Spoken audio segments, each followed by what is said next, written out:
Hello students. Last class में हमने bond ए topic discuss किया था। उसमें हमने फर्स्ट फीचर देख लिया था, nature of finance, long term finance है। चलो अभी आगे का टॉपिक देखते हैं। Next topic in the sense next feature है स्टेटस ऑफ बॉन्ड होल्डर। तो अभी हमने थोड़ी देर पहले डिस्कस किया कि कंपनी जो बॉन्ड इशू कर रही है, it comes under the owned capital और बोरोड और loan capital.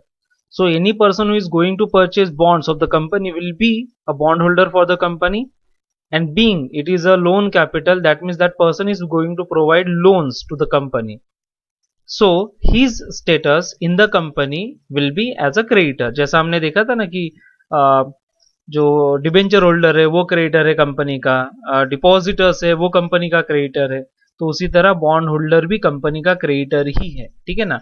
Since they are creditors and non owner, they are not entitled to participate in general meeting. Okay, they are creditors, they are non-owner, they are not owners, hence they are not allowed to participate in the general meeting of the company. Okay, they have no voting right and hence no participation in the management. उनको voting right भी नहीं रहता, अभी ऐसे वो company meeting ही attend नहीं कर सकते, तो वोटिंग का सवाल ही नहीं आता है ना. इसलिए वो कंपनी का मैनेजमेंट भी कंट्रोल नहीं कर सकते हैं. और अल्टीमेटली जो क्रेडिटर्स होते हैं तो कंपनी का मैनेजमेंट कंट्रोल नहीं करते. कंपनी का मैनेजमेंट जो है वो कंट्रोल करने का जो राइट है वो किसके पास है? कंपनी के शेयर होल्डर्स. ओके, वो भी equity share holder.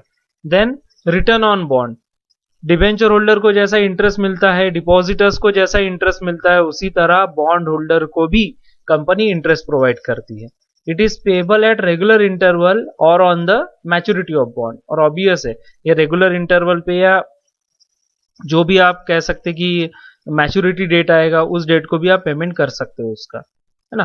Then regular interval का मतलब वही एनुअल या हाफ ईयरली, क्वार्टरली जैसा देना चाहिए.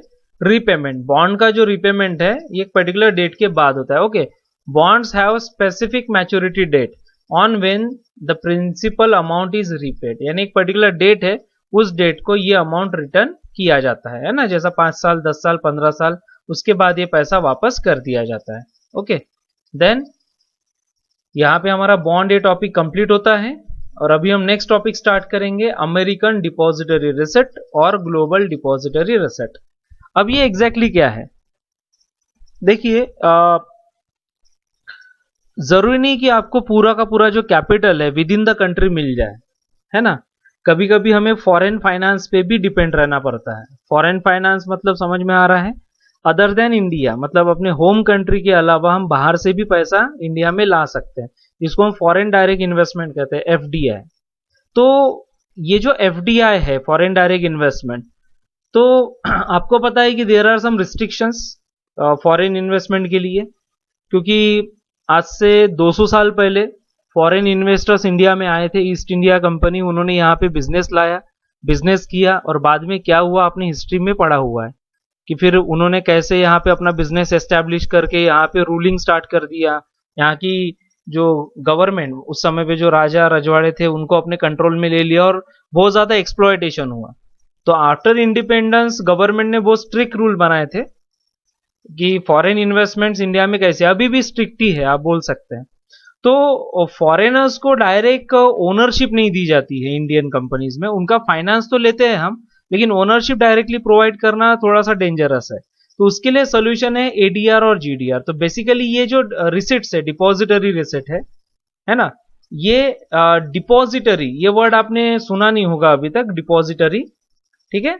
ये जो डिपॉजिटरी वर्ड आपको दिख रहा है, तो डिपॉजिटरी एक शॉर्टकट में आपको समझाता हूं. जैसा रिजर्व बैंक ऑफ इंडिया है, reserve bank of India is the apex institution which controls the banking sector in our country, है ना. कंट्री का जो हमारा बैंकिंग सेक्टर है वो कंट्रोल करता है आरबीआई. तो उसी तरह ये जो ऑनलाइन शेयर्स का डीलिंग होता है, बराबर है, ये जो ऑनलाइन शेयर्स का डीलिंग होता है, ये ऑनलाइन शेयर्स के डीलिंग में, ऑनलाइन शेयर के डीलिंग में जो क्या कह सकते हैं हम, जैसा आरबीआई बैंकिंग फंक्शन परफॉर्म करता है, बराबर है. तो उसी तरह यहां पे डिपॉजिटरी है, डिपॉजिटरी पूरा ऑनलाइन शेयर का जो ट्रेडिंग है वो कंट्रोल करता है. और कंट्रोल करने का मतलब उसका रिकॉर्ड मेंटेन करता है, ऐसा आप बोल सकते हैं. कंट्रोल नहीं करता, रिकॉर्ड मेंटेन करता है, ठीक है. तो उसी तरह डिपॉजिटरीज फॉरेन कंट्रीज में भी है, इंडिया में भी है। इंडिया में दो डिपॉजिटरीज है, NSDL और CDSL, ऐसे दो डिपॉजिटरी है। जितने भी ये जो ऑनलाइन शेयर्स होते हैं, इन सब का जो डीमेटेरियलाइजेशन है, डीमटीरियलाइजेशन का मतलब शेयर्स को ऑनलाइन कन्वर्ट करना, तो ये जो ऑनलाइन जो रिकॉर्ड है वो मेंटेन करती है डिपॉजिटरीज। ओके, तो इंडियन सिक्योरिटीज को फॉरेन स्टॉक एक्सचेंज में, स्टॉक मार्केट में इशू करने के लिए जो टूल यूज किया जाता है, बोल सकते हैं इंस्ट्रूमेंट यूज किया जाता है, वो होता है अमेरिकन डिपॉजिटरी रिसीट। ये अमेरिका में इशू करने के लिए, और ग्लोबल डिपॉजिटरी रिसीट मतलब अदर देन अमेरिका, जैसा यूरोप हो गया, वहां पे अगर आपको सिक्योरिटीज इशू करनी है इंडिया की, तो उसके लिए ये यूज किया जाता है। चलो डिटेल में पढ़ते हैं इसके बारे में। In India the shares of public company are listed and traded on various stock exchanges like Bombay stock exchange and national stock exchange. ये आपको पता है कि BSE और NSE ये दोनों स्टॉक एक्सचेंजेस है, यहाँ पे इसका ट्रेडिंग होता है शेयर्स का है ना, और डिफरेंट डिफरेंट सिक्योरिटीज का। तो उसी तरह फॉरेन में भी स्टॉक मार्केट्स है, ठीक है। अब देखिए, with adoption of free economic policy and due to globalisation some of the Indian companies shares are also listed and traded on foreign stock exchanges like NYSE है, that is New York Stock Exchange. उसके बाद NASDAQ है, that is National Association of Securities Dealer Automated Quotation, है ना। यहाँ पे अपने shares का लिस्टिंग है, मतलब इंडियन सिक्योरिटीज का वहां पे लिस्टिंग है। लिस्टिंग का मतलब मैंने लास्ट टाइम आपको समझाया था, स्टॉक मार्केट के लिस्ट में अपने कंपनी के शेयर्स का, सिक्योरिटी का नाम लाना और वहां पे उसका ट्रेडिंग होना, तो ये जो प्रोसेस है उसको हम लिस्टिंग कहते हैं। Okay, to list share on the stock exchanges company has to comply with policies of दो स्टॉक एक्सचेंजेस। अब देखो, स्टॉक एक्सचेंज यानी स्टॉक मार्केट है, और हर एक मार्केट का अपना कुछ रूल्स और रेगुलेशंस होता है। तो उसी तरह अगर आपको लगता है कि आपके जो सिक्योरिटीज है, शेयर्स है, डिबेंचर्स है, वो फॉरेन स्टॉक मार्केट में उसका ट्रेडिंग होना चाहिए, तो उनके जो रूल्स रेगुलेशंस है वो आपको फॉलो करने पड़ेंगे, है ना। The policies of these stock exchanges are different than the policies of Indian stock exchanges. बराबर है, मतलब ऑब्वियस है इंडियन स्टॉक मार्केट जो है उसके रूल अलग है और उनके रूल अलग रहेंगे। Okay, therefore those Indian companies which can not list their share directly on foreign stock exchanges get listed indirectly using ADR and GDR। जो मैंने कहा ना कि देखो, सभी कंपनी को तो अलाउड नहीं रहता ना कि फॉरेन में जाके आप अपने सिक्योरिटीज का ट्रेडिंग करो, क्योंकि वो तो सिर्फ रेप्यूटेड कंपनीज को ही अलाउ करेंगे। तो उसके लिए जो सेकंड ऑप्शन है आपके पास, ADR और GDR है, that is American depository receipt and global depository receipt. इसके थ्रू नॉर्मल कंपनीज भी अपने सिक्योरिटीज का लिस्टिंग करवा सकती है फॉरेन स्टॉक मार्केट में। ओके, अब देखते हैं उसके बारे में। ADR and GDR are dollar euro denominated instrument traded in USA and Europe stock exchange. देखो बोला ना कि अमेरिकन डिपॉजिटरी रिसीट USA के लिए है, अमेरिका के लिए, और GDR यूरोपियन स्टॉक मार्केट्स के लिए अदर देन अमेरिका। तो कंसेप्ट वही है, मतलब आपको भी पता है कि अमेरिका की करेंसी डॉलर है, यूरोपियन कंट्रीज में यूरो चलता है, वहां की करेंसी है, तो वो डिनोमिनेट उनके करेंसी में वहां पे सिक्योरिटीज को इशू किया जाता है, मतलब इंडियन सिक्योरिटीज को। Okay, Indian company issue shares to an intermediary called depository. देखो यहाँ पे वर्ड यूज किया हुआ है डिपॉजिटरी, ठीक है। एक डिपॉजिटरी होती है, ठीक है ना। अब जैसा एग्जाम्पल्स उन्होंने दिए, देखो डिपॉजिटरी के एग्जाम्पल्स दिए हुए, बैंक ऑफ न्यूयॉर्क है, सिटी ग्रुप है ना, ये डिपॉजिटरीज है। ओके, इनके थ्रू, ये डिपॉजिटरी फॉरेन डिपॉजिटरी बैंक है, इनके थ्रू ADR GDR इशू किया जाता है इन्वेस्टर्स को, वहां के फॉरेन इन्वेस्टर्स को, अगेंस्ट अवर कंपनी शेयर, मतलब अपने कंपनी के जो शेयर है उसकी वैल्यू डॉलर और यूरो में निकाल के डिपॉजिटरी बना के, वहां डिपॉजिट्स बना के वहां पे इशू किए जाते हैं, और उसके बदले में फिर इंडियन कंपनी को पैसा मिलता है। ठीक है, कंसेप्ट समझ में आ रहा है क्या मैं क्या बोल रहा हूं? देखो कंसेप्ट एकदम सिंपल है। कंपनी के शेयर है, समझ लो 100 करोड़ रुपीस के शेयर है। ओके, अब उसको डॉलर में आप कन्वर्ट कर लो और उतने डॉलर का आप डिपॉजिट इशू कर दो डिपॉजिटरी के थ्रू। तो आपके जो शेयर है डिपॉजिटरी के पास है। समझ लो आपने बैंक ऑफ न्यूयॉर्क सिलेक्ट किया अपना डिपॉजिटरी, तो आपके जो शेयर है बैंक ऑफ न्यूयॉर्क के पास है या सिटी ग्रुप के पास है, ये दो डिपॉजिटरी है, और ये उसके बदले में डिपॉजिट्स इशू करेंगे फॉरेन कंट्री में। अब फॉरेन कंट्री से पैसा मिलेगा डिपॉजिट के अगेंस्ट में, और वो पैसा बाद में इधर ट्रांसफर कर दिया जाएगा इंडियन कंपनीज को. Okay, these ADR GDR are then sold to people in foreign country. The ADR GDR are traded like regular share. They are listed on stock exchanges. The prices fluctuate depending on demand and supply. मतलब same वैसा ही trading होता है इसका. फर्क सिर्फ इतना है कि डायरेक्ट नहीं होता है, डायरेक्ट आप नहीं कर सकते, ADR या GDR के थ्रू जाना पड़ता है. Both ADR and GDR are depository receipts, but only difference is the location where they are traded. If the depository receipt is traded in USA, it is called American depository receipt, and if it is traded in country other than USA, is called global depository receipt. यानी एकदम simple है, अगर India America में trading आप कर रहे हो तो उसको ADR कहते हैं, और ग्लोबल लेवल पे ट्रेडिंग अगर हो रही है अदर देन अमेरिका तो उसको GDR कहा जाता है. ठीक है.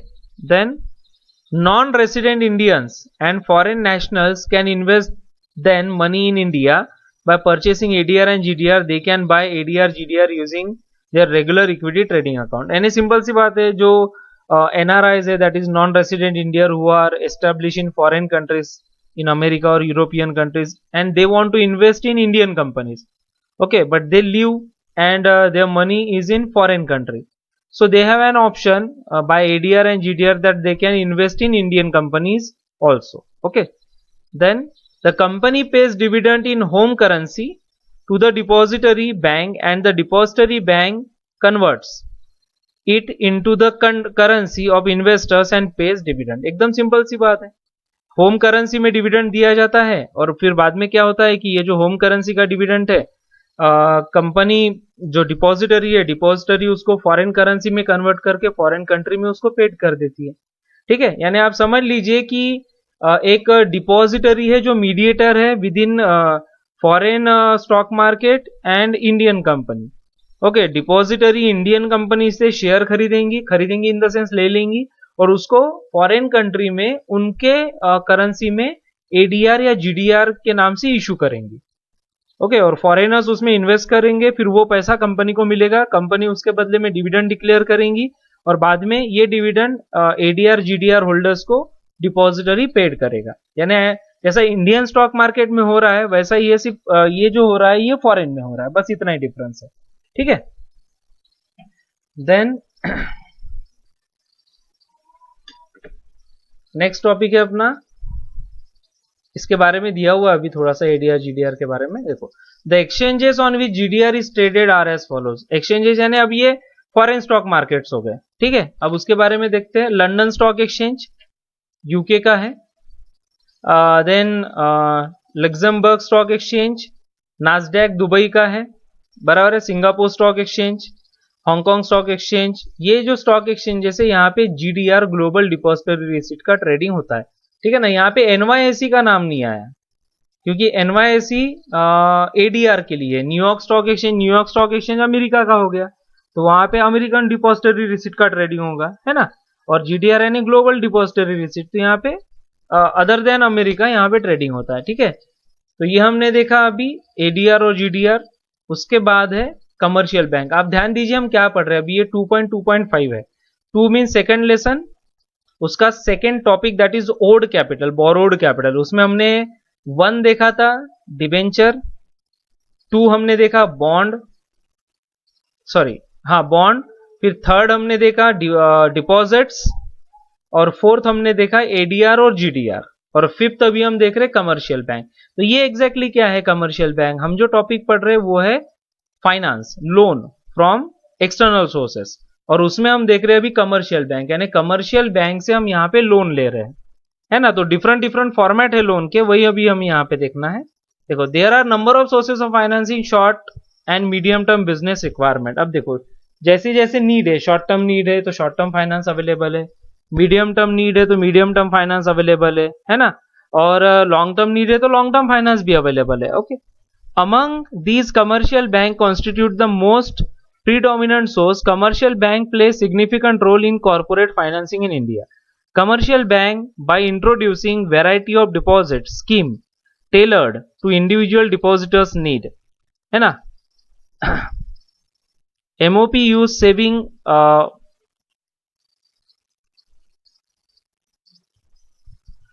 saving of people and make use of these savings to meet varied requirement of corporate enterprise। ये आपको भी पता है कि सिंपल सी बात है कि जो बैंक्स है, बैंक का प्राइमरी फंक्शन क्या है? Accepting deposits and granting loans and advances. So the persons who have excess money, they can deposit, or they have to deposit their money with the bank, and after that, accepting that deposit, bank will going to finance the needy persons, whether it is normal person or it may be a business enterprise. Okay, तो depositor से पैसा लेना और बाद में वो पैसा लोगों तक जिनको जरूरत है उनको देना, यही तो बैंक का काम है ना। जैसा हम सेविंग अकाउंट ओपन करते हैं, फिक्स डिपॉजिट अकाउंट ओपन करते हैं, तो हमारा पैसा बैंक में जमा रहता है। ओके, अब जैसा आपने फिक्स डिपॉजिट कर दिया 2 साल के लिए, तो आप 10 लाख रुपए आपने फिक्स डिपॉजिट किए 2 साल के लिए, मतलब 2 साल के लिए ये बैंक को पता है कि ये 10 लाख उसके पास रहने वाला है, तो बैंक क्या करेंगे? ये 10 लाख का जिसको जरूरत है उसको लोन देंगी और उसके ऊपर इंटरेस्ट लेंगी बैंक, है ना। इसी तरीके से तो काम चलता है। तो अब इसमें भी डिफरेंट सोर्सेस है ना, कॉर्पोरेट एंटरप्राइज को कैसे असिस्ट करते हैं। जैसा पहला दिया है, by granting term loan to company. Term loan यानी लॉन्ग टर्म लोन होता है, बराबर है।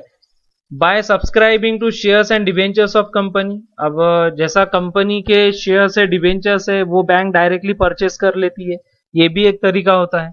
Then by underwriting the issue of securities of the company. Underwriting का मतलब होता है giving the assurance that company shares will going to be sale in the market or fully subscribed, and if it is not, the underwriter, the bank who has underwritten the company share, the underwriter bank will promise to buy that particular share। यानी एक simple सा concept ऐसा है कि एक से ICICI underwriter हो गया XYZ कंपनी का, तो XYZ कंपनी के 100 करोड़ के शेयर मार्केट में इशू करना है, तो आईसीआईसीआई ने अंडरराइटिंग किया और वो 100 करोड़ के शेयर मार्केट में इशू होने वाले हैं। समझ लीजिए कि जनरल पब्लिक ने 70 करोड़ शेयर्स 70 करोड़ रुपीस के शेयर सब्सक्राइब कर लिए, तो 30 करोड़ के शेयर अभी भी सब्सक्राइब नहीं हुए हैं, तो वो आईसीआईसीआई सब्सक्राइब करेगा, यानी आईसीआईसीआई खरीद लेगा, तो आईसीआईसीआई हो गया अंडरराइटर। तो ऐसे भी फाइनेंस प्रोवाइड करता है, ठीक है, कमर्शियल बैंक। तो commercial banks also play an important role in providing short term finance. They have become primary source of financing working capital of the business। और ये आपको भी पता है कि शॉर्ट टर्म सोर्स के लिए जनरली बैंक से ही फाइनेंस लिया जाता है। In India primary source of financing working capital R bank credit and trade credit. अब ये बैंक क्रेडिट होता है, बैंक क्रेडिट आपको पता है कि बैंक से शॉर्ट टर्म बैंक ओवरड्राफ्ट या ट्रेड कैश क्रेडिट जिसको हम कहते हैं ले लेना शॉर्ट टर्म बेसिस पे, है ना। या ट्रेड क्रेडिट हम पढ़ेंगे, लास्ट में आएगा, इस लेसन के लास्ट का टॉपिक है ट्रेड क्रेडिट। ट्रेड क्रेडिट में क्या होता है कि जो बैंक है, सॉरी बिजनेस हम कर रहे हैं, तो बिजनेस में एक बिजनेसमैन दूसरे बिजनेसमैन से क्रेडिट लेता है ना। जैसा रॉ मटेरियल क्रेडिट पे ले लेना या कोई असेट क्रेडिट पे ले लेना, है ना, ये होता है ट्रेड क्रेडिट। तो चलो देखते हैं, banks have introduce many innovative schemes for disbursement of credit. तो क्रेडिट देने के लिए अलग अलग स्कीम है ना बैंक की, जैसा बैंक ओवरड्राफ्ट मिल जाता है, कैश क्रेडिट मिल जाता है, तो उसी के बारे में अभी हम पढ़ेंगे। पहला दिया ओवरड्राफ्ट फैसिलिटी। अब ये ओवरड्राफ्ट फैसिलिटी एग्जैक्टली क्या है कि एक पर्टिकुलर करंट अकाउंट होल्डर है। समझ लीजिए कि आपका एक बैंक में करंट अकाउंट है और आपके अकाउंट में 1 लाख रुपए जमा है, और मैं अगर आपसे क्वेश्चन करूं कि आप अपने अकाउंट से कितना पैसा निकाल सकते हो, तो एक सिंपल आंसर है, अकाउंट में 1 लाख है तो 1 लाख ही निकाल सकते, उससे ज्यादा तो नहीं निकाल सकते। अब उस 1 लाख के लिए समझ लो बैंक ने आपको 5 लाख का ओवरड्राफ्ट दे दिया। अब ये 5 लाख का ओवरड्राफ्ट, तो ये एग्जैक्टली क्या है? तो इसका मतलब ये है कि 1 लाख रुपए आपका तो है, वो तो आप कभी भी निकाल सकते हो, लेकिन बैंक आपको अलग से विड्रॉल करने का 5 लाख का फैसिलिटी दे रहा है, यानी आप 5 लाख रुपए निगेटिव में भी बैंक से निकाल सकते हो, बराबर है ना। तो ये हो गया ओवरड्राफ्ट फैसिलिटी। देखो, a company having current account with bank is allowed overdraft facility. The borrower can withdraw funds as and when needed. He is also to overdraw on his current account. मतलब समझ में आया? मतलब वो कभी भी fund bank से ले सकता है, उसको ओवरड्रॉ मतलब एक्सेस अमाउंट निकालने की परमिशन मिलती है up to the credit limit which is sanction by bank. यानी बैंक ने क्रेडिट लिमिट सैंक्शन की है, उतना पैसा वो बैंक से निकाल सकता है। Within this stipulated limit any number of withdrawals are permitted. Repayment can be made whenever required during the time period. The interest is determined on the basis of actual amount withdrawn. और जो interest होता है वो कैसा रहता है? जितना पैसा आपने बैंक से निकाला उसके ऊपर आपको इंटरेस्ट देना पड़ता है। यानी सिंपल सी बात है, अब मैंने 5 लाख का ओवरड्राफ्ट लिया, यानी मैं बैंक से 5 लाख रुपए एक्स्ट्रा निकाल सकता हूँ, लेकिन मुझे सिर्फ 1.5 लाख की जरूरत पड़ी तो मैंने 1.5 लाख रुपए विड्रॉ किया। तो जितना मैंने पैसा विड्रॉ किया और जितने दिन के लिए किया है, मुझे उतने पैसे पे उतने दिन का इंटरेस्ट देना है, एक्स्ट्रा इंटरेस्ट देने की जरूरत नहीं है। तो ये ओवरड्राफ्ट फैसिलिटी होती है जो करंट अकाउंट होल्डर को देते हैं, क्योंकि करंट अकाउंट बिजनेसमैन का होता है। टेम्पररी लोन फैसिलिटी होती है, इसका मैक्सिमम ड्यूरेशन होता है 364 डेज का, क्योंकि एक साल में 365 दिन होते हैं, तो ये 364 दिन के लिए ओवरड्राफ्ट फैसिलिटी दी जाती है। और एक साल बाद अगर आपको कंटिन्यू करना है तो रिन्यू किया जाता है, और नहीं तो क्लोज भी कर सकते हैं आप। तो ओवरड्राफ्ट फैसिलिटी हो गया। दूसरा है कैश क्रेडिट। तो कैश क्रेडिट एग्जैक्टली क्या है कि इसमें आपको जैसा ओवरड्राफ्ट फैसिलिटी है ना, सेम वैसा ही होता है, लेकिन फर्क इतना है कि इसमें एक अलग से अकाउंट ओपन किया जाता है, कैश क्रेडिट अकाउंट, और उसमें उतना पैसा जमा कर देते हैं जितना आपको जरूरी है। यानी यहाँ पे आपका करंट अकाउंट अलग है और कैश क्रेडिट अकाउंट अलग है। देखो, it is also an important and popular form of financial aid. This form of credit is operated in same manner as overdraft facility. जैसा ओवरड्राफ्ट फैसिलिटी होती है ना, वैसे ही ये फैसिलिटी होंगी कैश क्रेडिट की, सेम मैनर बोला है। The borrower can withdraw amount from his cash credit account. मतलब समझ में आ रहा है, मतलब कैश क्रेडिट अकाउंट से आप पैसा निकाल सकते हो। कब तक कितना निकाल सकते हो? Up to a stipulated limit based on security margin. समझ में आया? मतलब जो सिक्योरिटी मार्जिन है, ऑब्वियसली विदाउट सिक्योरिटी तो लोन मिलेगा नहीं ना आपको कैश क्रेडिट, तो जो सिक्योरिटी आपने दी है उसके अकॉर्डिंग आपको सैंक्शन मिलेगा, 5 लाख, 10 लाख, 15 लाख जो भी है, और उतना पैसा आप निकाल सकते हो बैंक से। ओके, मतलब वो कैश क्रेडिट अकाउंट से। Cash credit is given against pledge और हाइपोथिकेशन ऑफ गुड्स और by providing alternative security. Interest is charge on outstanding amount borrowed and not on the credit limit sanction. Same वैसा ही है जैसा bank overdraft में है, जितना पैसा निकालोगे उतना इंटरेस्ट देना पड़ेगा। उसी तरह यहाँ पे कैसा है कि जितना पैसा आपने कैश क्रेडिट से निकाला है उसके ऊपर आपको इंटरेस्ट देना है। और ये जो लिमिट है, ये जो लिमिट रहेंगी, लिमिट आप ध्यान में रखिए, interest is charge on outstanding amount, यानी जितना आउटस्टैंडिंग अमाउंट है उसके ऊपर आपको इंटरेस्ट देना पड़ेगा। ओके, नेक्स्ट दिया हुआ है cash loans. Under this the total amount of loan is credited by bank to the borrower's account, interest is payable on actual balance outstanding. देखो क्या बोला है, कैश लोन है। Under this the total amount of loan is credited by bank to the borrower account, interest is payable on actual balance outstanding. ठीक है, पूरा का पूरा अमाउंट आपको अलग से दे दिया जाता है एक अकाउंट में। ठीक है ना, बोरोवर अकाउंट यानी आपका अकाउंट है, उसमें पैसा जमा हो जाएगा और उसके ऊपर आपको इंटरेस्ट देना है जितना बैलेंस रहेगा। आपके अकाउंट में पूरा पैसा जमा हो गया, फिर धीरे धीरे आप इंस्टॉलमेंट पेड करेंगे, तो जितना बैलेंस अमाउंट रहेगा उसके ऊपर इंटरेस्ट देना पड़ेगा। ठीक है, then discounting bill of exchange. Discounting bill of exchange का मतलब यह है कि समझ लीजिए आप कि हमने अकाउंट्स में पढ़ा हुआ है डिस्काउंटिंग बिल ऑफ एक्सचेंज। एक सेलर होता है और एक परचेसर होता है, that is drawer and drawee.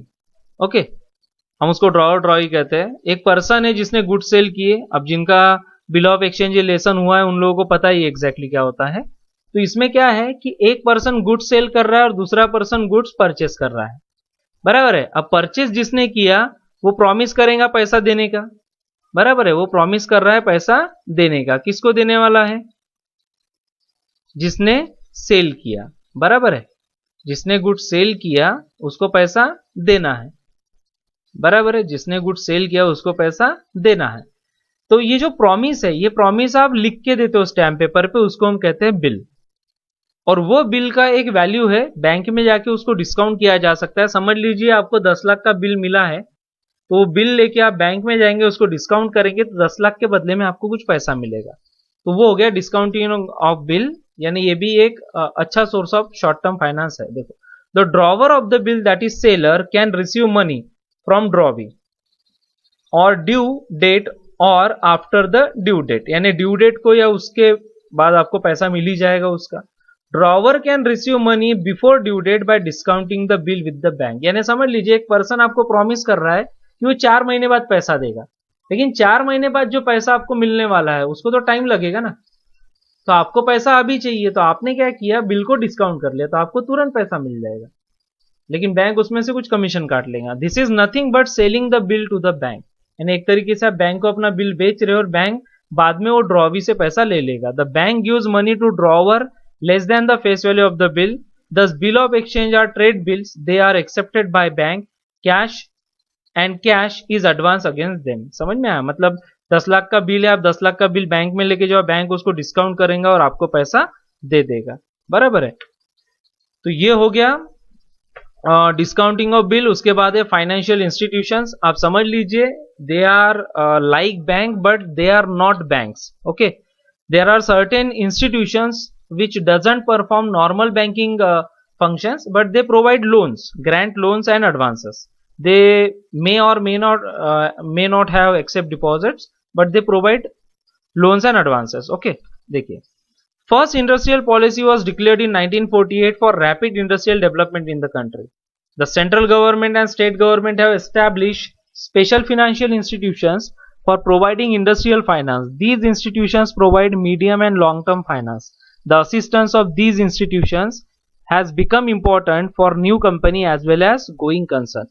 अब देखो, आपको भी पता है कि ब्रिटिश जब इंडिया से गए तो वो पूरा अपना बिजनेस लेके चले गए, तो पूरा जो कैपिटल था हमारे देश का वो लेके चले गए, साथ में पूरा लूट के लेके गए, तो हमारे पास कुछ भी नहीं बचा था। तो उसके इंडस्ट्रीज को डेवलप करने के लिए इंडस्ट्रियल पॉलिसी बनाएगी इंडिया में। ठीक है ना? फर्स्ट इंडस्ट्रियल पॉलिसी डिक्लेयर हुई 1948 में और उसके बाद रैपिड इंडस्ट्रियल डेवलपमेंट हुआ कंट्री में।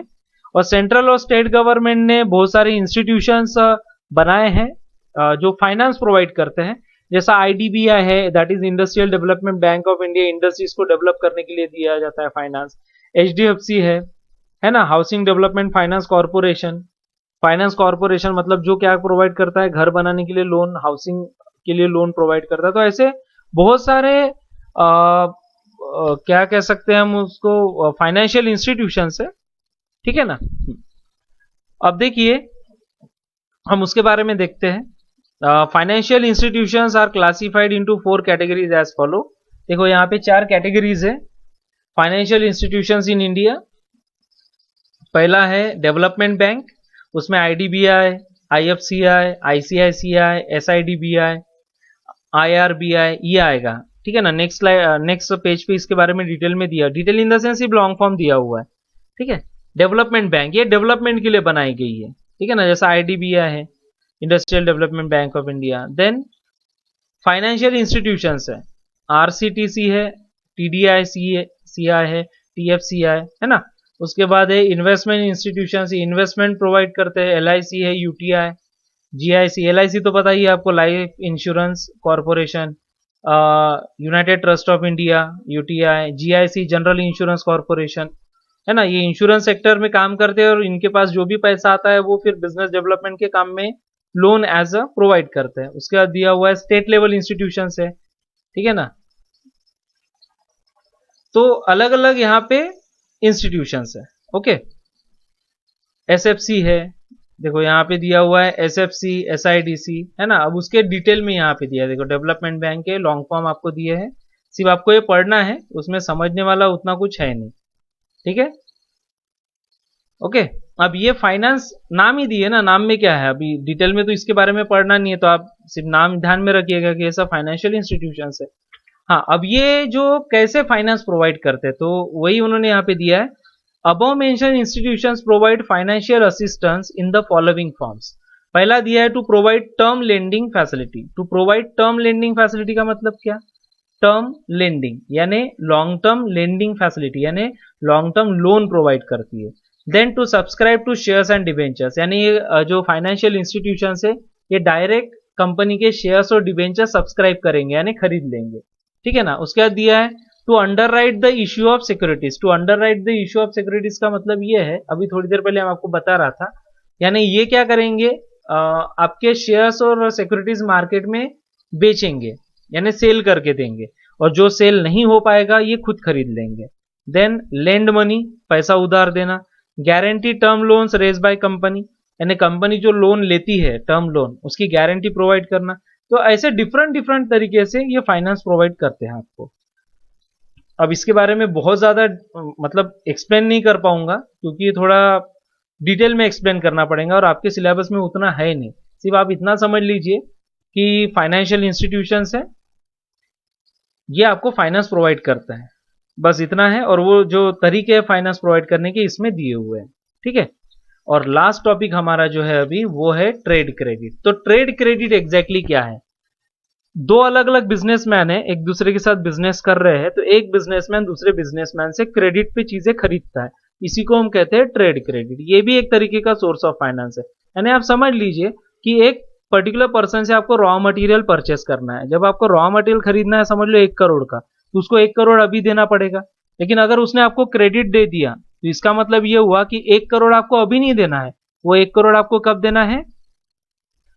1 महीने बाद या 2 महीने बाद, जितना भी आपने क्रेडिट लिया होगा, है ना। तो इस तरीके से देखो, no business can be run without credit, credit is the soul of business, trade credit financing is major source of short term financing. ये ऑब्वियस है, ट्रेड क्रेडिट ये मेजर सोर्स ऑफ फाइनेंसिंग है। Manufacturer, wholesaler and supplier of goods और material are called trade creditors. They sell tangible goods to other business concern on basis of deferred payment, that is future payment credit is extended by these business concerns with an intention to increase their sale। अब simple सी बात है, manufacturer wholesaler को credit में cell करता है, wholesaler supplier जो material का है वो मैन्युफैक्चरर को सप्लाई करता है मटेरियल क्रेडिट पे, मैन्युफैक्चरर होलसेलर को सेल करता है, होलसेलर डीलर को क्रेडिट में सेल करता है, डीलर रिटेलर को सेल करता है, रिटेलर कस्टमर को प्रोवाइड करता है गुड्स। तो ऐसे वो चलते रहता है। तो यहां पे क्या हो रहा है कि क्रेडिट प्रोवाइड किया जा रहा है, ठीक है ना। The business firm extend credit also become of custom that has been built up over time. और देखो कैसा है, ये आज का कस्टम बन चुका है क्रेडिट। यानी आप देखेंगे मार्केट में क्रेडिट में ही बिजनेस चलता है, ठीक है ना। Trade credit is not cash loan, ये कोई कैश लोन नहीं है। यहाँ पे कैसा, गुड्स और सर्विसेज क्रेडिट पे दी जाती है। It results from a credit sale of goods services which has to be paid at a future date after the sale takes place. In other words, when goods are delivered by supplier to a customer and the payment is made after some time, it is called as trade credit। Concept समझ में आया? मतलब trade credit का concept कैसा है, एक person दूसरे person को गुड सेल कर रहा है, क्रेडिट बेसिस पे कर रहा है। तो ये भी एक तरीके का फाइनेंस हो गया ना, फाइनेंस ही तो है। यानी अगर क्रेडिट नहीं रहता तो उतना पैसा देना पड़ता था, अब वो पैसा देना नहीं पड़ रहा, तो वो पैसा बच गया, मतलब कुछ टाइम के लिए आपके पास रह जाएगा। तो ये है trade credit. Okay, in distributive trade this kind of credit has great significance. The small retailer to large extent rely on obtaining trade credit from supplier. It is an easy kind of credit which can be obtained without signing any instrument, any debt instrument. It is readily available and is cheap method of financing। मतलब ये सबसे सस्ता financing है।